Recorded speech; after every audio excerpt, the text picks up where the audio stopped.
आज के परिवेश में अगर हम देखें, हम नर्सरी क्लास से, प्ले क्लास से, हमारा जो मेथड ऑफ टीचिंग है वो है play way method, learning by doing, कर कर के सीखना, सिर्फ रटना नहीं। आज अगर कोई पेरेंट सोचता है मेरे बच्चे को ABCD आ गया, 1 2 3 आ गया, अनार का आ गया, मेरा बच्चा तो बहुत होशियार है, नहीं। बच्चों को ABCD सीख रहा है तो उसका एप्लीकेशन क्या है, या जो भी बच्चा सीख रहा है उसका एप्लीकेशन क्या है? क्योंकि कोई भी चीज रट लेना, आज की जो शिक्षा है, रटाकर सफल व्यक्ति नहीं बना सकते। हमें चाहिए कि हमारा बच्चा जैसे जैसे बड़ा होता जाता है उसको जो भी वो सीखे उसकी समझ हो। आप बच्चे को उठाइए, बच्चे को प्रॉपर ब्रश कराइए और डेली नहलाकर ही स्कूल भेजिए। अगर आज आपने सोचा बच्चा छोटा है, बड़ा हो जाएगा, नहाएगा, उसकी आदत बन जाएगी। नर्सरी का बच्चा जब UKG में आएगा उसकी आदत बन जाएगी, वो नहीं नहाएगा, क्योंकि बच्चे वही करते हैं जो हम उन्हें दिखाते हैं। आपने नर्सरी LKG में तो बच्चे को उठाया, भेज दिया, UKG में बच्चा आपसे बोलेगा कि पापा मैं नहीं नहाऊंगा अभी।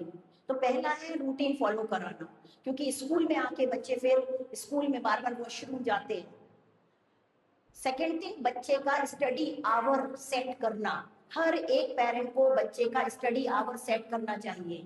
आप ये मत सोचिए कि बच्चा तो ABCD लिख रहा है, ABCD की उम्र में जब बच्चा ABCD नहीं कर पाता है तो ऐसे ही बड़ा होता जाता है। फिर आप बोलते हैं कि मेरा बच्चा 5 साल से स्कूल में पढ़ रहा है, मेरे बच्चे को कुछ नहीं आता, क्योंकि स्कूल में पढ़ा रहे उसका रिवीजन घर में कराना होगा। आप डेली बच्चे का होमवर्क कराइए।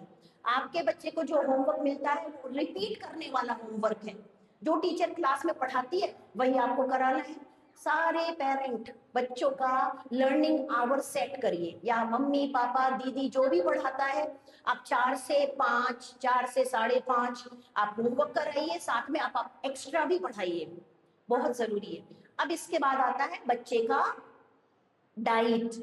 बच्चे को आप जब टिफिन देते हैं तो देखिए आप एक्स्ट्रा फूड नहीं देंगे, आप सिर्फ 2 रोटी दीजिए, 2 चप या 2 पूड़ी दीजिए, इतनी डाइट दीजिए कि बच्चा बच्चे के एज के हिसाब से।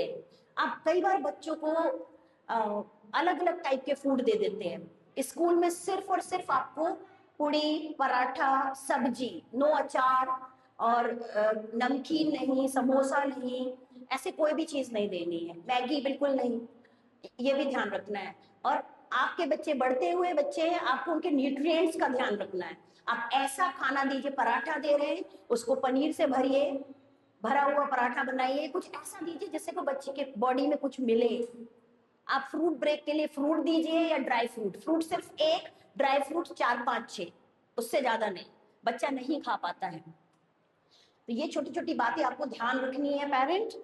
और बच्चों को एक्सरसाइज मॉर्निंग में शायद आप नहीं करा पाते होंगे, आप इवनिंग में उनको खेलने जरूर भेजिए, आप भी साथ में चले जाइए और खेलिए बच्चे के साथ। बच्चों को आउटडोर गेम जरूरी है, बच्चे ने पढ़ाई कर लिया तो बच्चे को इनाम मिलना चाहिए बाहर खेलने जाने का, ना कि मोबाइल का। प्लीज बच्चों को मोबाइल देने का इनाम मत दीजिए। अगर बच्चे कोई टास्क करते हैं मोबाइल से दूर रखिए, नहीं रख पाते हैं तो एक टाइम फिक्स करिए, हाफ एन आवर, और बच्चे के हिसाब से दिखाइए। YouTube किड्स है, आप डाउनलोड कर सकते हैं, जिसमें बच्चों से रिलेटेड ही आता है, जैसे YouTube है वैसे YouTube किड्स भी है। देन बच्चों को रात में जल्दी सुलाना। कितने पेरेंट हैं जो अपने बच्चों को रात में 9 या 10 बजे सुला देते हैं, हाथ उठाएंगे? बहुत सारे हैं, बहुत अच्छी पेरेंट भी प्लीज करिए।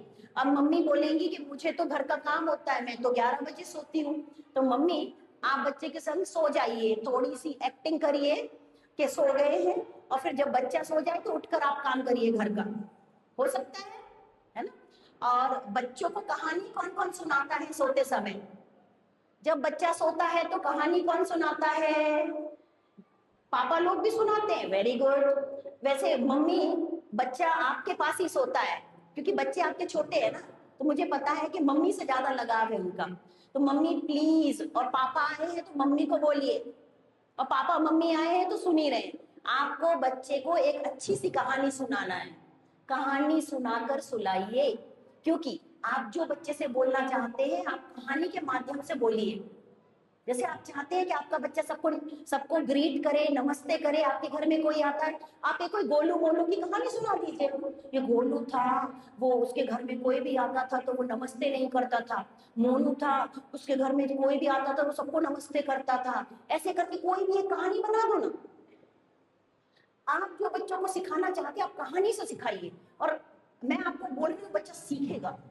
आप तो बस ये देखिए कि आपका बच्चा कोरी स्लेट है, कोरा कागज है, अब आप उसमें क्या करना चाहते हैं वो आपके ऊपर। और मेरी एक एक बातों को मैं विश्वास करती हूँ कि आप समझेंगे और करेंगे। प्लीज करिए। मैं बिल्कुल आपको ट्रेडिशनल बातें ही बता रही हूँ, लेकिन आपको ये करना है। नए नए पेरेंट्स होते हैं तो कई बार वो समझ नहीं पाते बच्चे को गाइड कैसे करना है। बच्चे को टाइम पर खिलाना और बच्चे को अच्छे कपड़े खरीदना और अच्छे स्कूल में भेजना ही जरूरी नहीं है।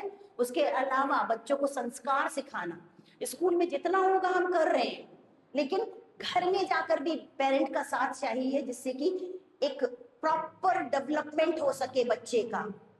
अब मैं 4 पेरेंट को बुलाना चाहती हूँ, हम एक छोटी सी एक्टिविटी करेंगे। ये कुछ उन्होंने शेप बनाया है। बच्चा है क्या? ये बेबी है, बेबी, छोटा बेबी। यस, आप बताइए क्या बनाया आपने? ये बनाया गोल गोल, राइट। आपने ये देखिए स्नेक, यस, वेरी गुड। और एक और छोटा स्नेक भी है, बेबी स्नेक भी है। और आपने भी गोल बनाया। अब देखिए ये है, अभी ये हम रख देते हैं। हाँ, ड्राई क्ले है, थोड़ी देर बाद सूख जाएगी और वैसा ही शेप ले लेगी। तो हमारे बच्चे भी ऐसे ही हैं, राइट? हमारे बच्चे भी ऐसे ही हैं कि आपने उनको जैसा शेप दिया वो वैसे बन जाएंगे, और जब बन गए तो वो वैसे ही रह जाएंगे। 10 साल की उम्र तक आप बच्चों से जितना ज्यादा कठोर परिश्रम करा लें, जितना आप मॉर्निंग में उठा के पढ़ा लें, आप जैसा ढालना चाहे ढालें, I am giving you guarantee 11वें साल से आपको बच्चे को देखना नहीं पड़ेगा। समझ रहे? 11वें साल से बच्चे को आपको देखना ही नहीं पड़ेगा। अगर आपने इस उम्र में बच्चों को सोचा छोटा तो है, क्या जरूरत है मॉर्निंग में उठा के पढ़ाने की या इवनिंग में पढ़ाने की? आज मन नहीं है सोनू का, लीव इट। आज ऐसा नहीं है, छोड़ दो। आज शादी में जाना है, बच्चा स्कूल नहीं जाएगा। आज ऐसा नहीं होना है, बच्चा लीव इट, छुट्टी करा दो बच्चे की। एक एक बूंद से घड़ा भरता है, और जो एक एक दिन टीचर पढ़ा रही है वो बिल्कुल गागर में सागर के जैसा है। और आप जब एक एक दिन बच्चे को एब्सेंट करते हैं, बच्चे का नुकसान होता है। कहाँ नुकसान होता है? जैसे आज जितने पेरेंट आ रहे हैं वो मुझे सुन पा रहे हैं, सुनेंगे तो शायद कुछ समझ में आएगा। और जो पेरेंट नहीं आए हैं उनको क्या पता क्या हुआ, वो क्या जाने क्या हुआ। अगर मैं यहाँ कोई इंपॉर्टेंट अनाउंसमेंट कर दूं और फिर बाद में बोलूं हमने तो बताया था, वो पेरेंट क्या बोलेगा? मैम हम तो एब्सेंट थे। तो ऐसा ही बच्चों के साथ है।